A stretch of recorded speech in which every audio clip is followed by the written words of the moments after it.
विद्यार्थी मित्रांनो, तुम्ही तुमचे टेक्स्टबुक घेऊन बसा. जो पार्ट मी हायलाईट केलेला आहे किंवा जो पार्ट मी तुम्हाला टिकमार्क करून सांगणार आहे तो पार्ट तुम्ही तुमच्या पुस्तकामध्ये टिकमार्क करून घ्या की जेणेकरून तुम्हाला अभ्यास करायला सोपं जाईल. विद्यार्थी मित्रांनो, सुरुवातीला फर्स्ट पेजवरती या.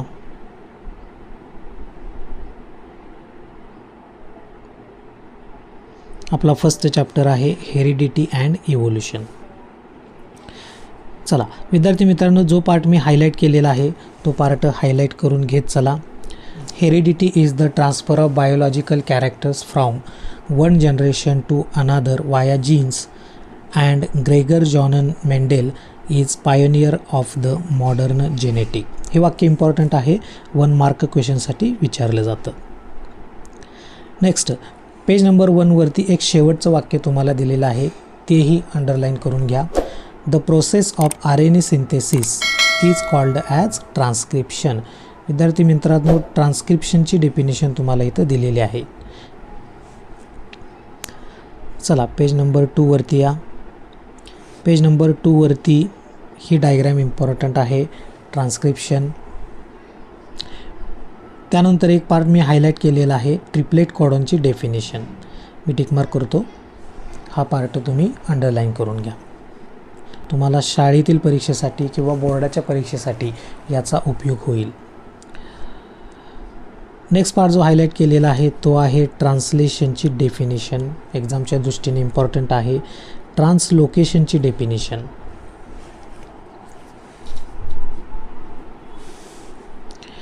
त्यानंतर थोडंसं खाली आल्यानंतर म्युटेशनची डायग्राम आहे. विद्यार्थी मित्रांनो, ही डायग्राम व्यवस्थितपणे लक्षात घ्या आणि याच्यामध्ये तुम्हाला काही क्वेश्चन्स विचारले जातात डायग्रामवरून.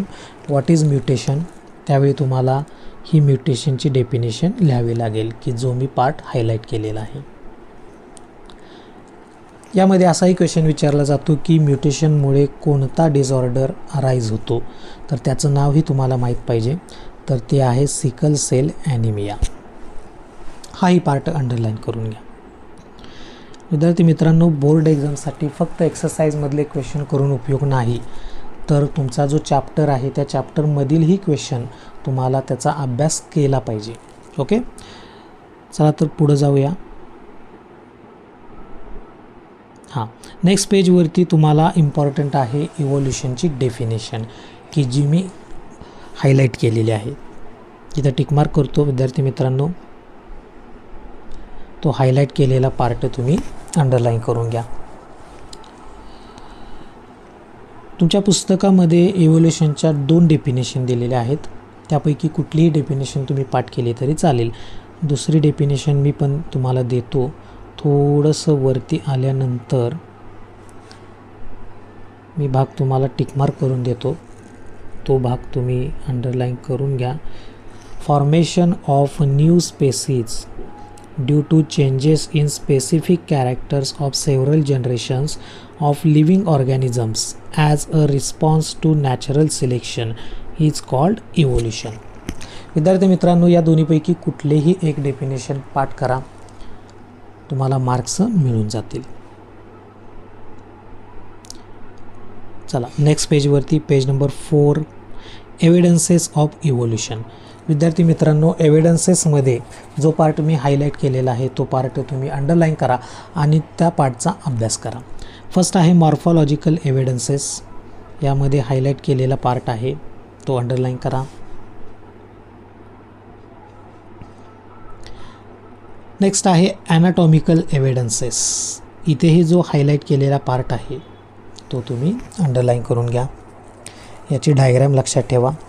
मला काही वेळेला एव्हिडन्स आयडेंटिफाय करायलाही विचारलं जातं. मित्रांनो, व्हिडिओ जर फास्ट होत असेल तर व्हिडिओ पॉज करा आणि अंडरलाईन करून घ्या. नेक्स्ट इम्पॉर्टंट एव्हिडन्स आहे वेस्टिजियल ऑर्गन. व्हेरी इम्पॉर्टंट, एक्झामला विचारला जातोच. शालांत परीक्षा असेल किंवा तुमची बोर्ड परीक्षा असेल, याची डेफिनेशन अंडरलाईन करून घ्या की जी मी इथं हायलाईट केलेली आहे.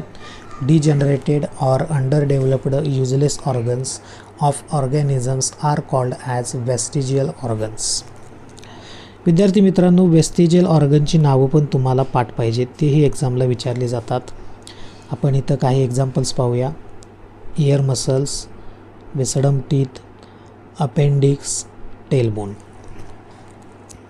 ही नावं तुम्हाला लक्षात ठेवावी लागतील. पुढचा जो इम्पॉर्टंट एव्हिडन्स आहे तो आहे पॅलेंटोलॉजिकल एव्हिडन्स.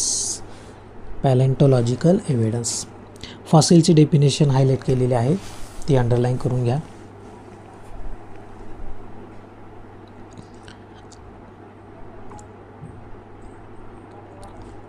पॅलेंटोलॉजिकल एव्हिडन्समध्येच तुम्ही नेक्स्ट पेजवर आल्यानंतर एक इम्पॉर्टंट डेफिनेशन आहे कार्बन डेटिंग मेथड. ही डेफिनेशन तुम्हाला एक्झामला विचारली जाते. अंडरलाईन करून घ्या विद्यार्थी मित्रांनो.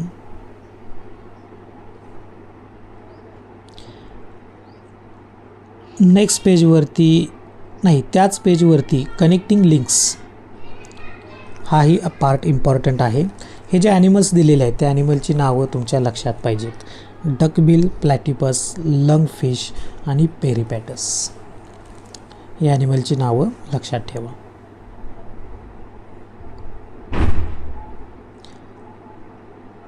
हां, नेक्स्ट पेजवरती आल्यानंतर सर्वात इम्पॉर्टंट पार्ट आहे Darwin's theory of natural selection. IMP part आहे. या पार्टवरती क्वेश्चन बऱ्याच एक्झाममध्ये विचारलेला आहे. जो पार्ट हायलाईट केलेला आहे तो पार्ट तुम्ही अंडरलाईन करून घ्या.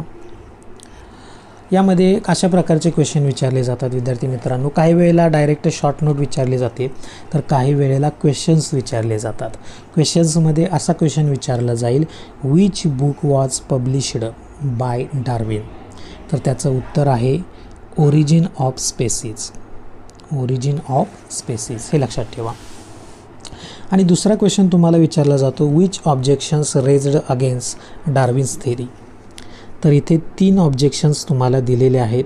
हे 3 ऑब्जेक्शन्स तुम्हाला पाठ करावे लागतील. चला, नेक्स्ट पेजवरती आल्यानंतर लॅमार्किझम जो पार्ट हायलाईट केलेला आहे तो पार्ट अंडरलाईन करून घ्या. चला, नेक्स्ट पेजवरती आल्यानंतर स्पेसिएशन याची फक्त डेफिनेशन पाठ करा. जास्त काही याच्यावरती विचारलं जात नाही. डेफिनेशन हायलाईट केलेले आहे, अंडरलाईन करा. Human evolution. विद्यार्थी मित्रांनो, हा जो पार्ट आहे की जो मी आत्ता तुम्हाला हायलाईट करतोय, या पार्टवरती बोर्ड एक्झाममध्ये आत्तापर्यंत तरी क्वेश्चन विचारलेले नाहीत. शाळेतल्या परीक्षांमध्ये क्वेश्चन विचारलेले आहेत, परंतु यावर्षी या टॉपिकवरती क्वेश्चन येण्याची शक्यता आहे. त्यामुळे तुम्ही हा पार्ट चांगला पाठ करा.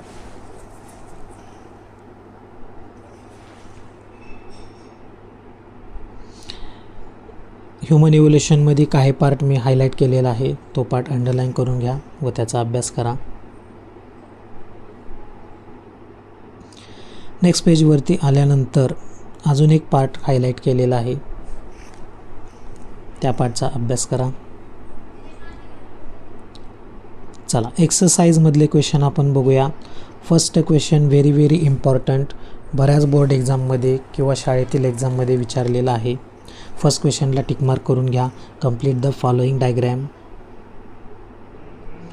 सेकंड क्वेश्चनमध्ये जो इम्पॉर्टंट क्वेश्चन आहे तो मी तुम्हाला टिक मार्क करून देतो. क्वेश्चन सेकंडमध्ये C, study of fossils is an important aspect of study of evolution. हा क्वेश्चन इम्पॉर्टंट आहे. आणि त्यानंतर question A, human evolution began approximately 7 crore years ago. ठीक आहे, हे 2 क्वेश्चन टिक मार्क करून घ्या. चला मित्रांनो, पुढच्या क्वेश्चनकडे वळूया. क्वेश्चन नंबर 3 इम्पॉर्टंट आहे. MCQ तुम्हाला विचारले जातात याच्यावरती. क्वेश्चन नंबर 4 आपण ऑलरेडी चॅप्टरमध्ये अभ्यासलेला आहेच, तुम्हाला ते टिक मार्क करून हायलाईट करून दिलेला आहे. नेक्स्ट क्वेश्चनचा विचार केला तर क्वेश्चन नंबर 5 इम्पॉर्टंट आहे, टिक मार्क करून घ्या. क्वेश्चन नंबर 6 इम्पॉर्टंट आहे. वेस्टिजियल ऑर्गनबद्दल आपण बोललेलो आहोत, परंतु एक्सरसाइजमध्ये पण हा क्वेश्चन टिक मार्क करून घ्या, कारण IMP आहे. हा क्वेश्चन बऱ्याच एक्झाममध्ये विचारला जातो, त्यामुळे 2 पार्टच करून ठेवा. ओके. क्वेश्चन नंबर 7मध्ये तुम्हाला मी इम्पॉर्टंट क्वेश्चन देतो. क्वेश्चन नंबर 7मधला ई हा क्वेश्चन पाठ करा. याचे आन्सर्स तुम्हाला आलेले पाहिजेत. त्याच्यानंतर तुम्हाला नेक्स्ट क्वेश्चन मी देणार आहे आणि तो म्हणजे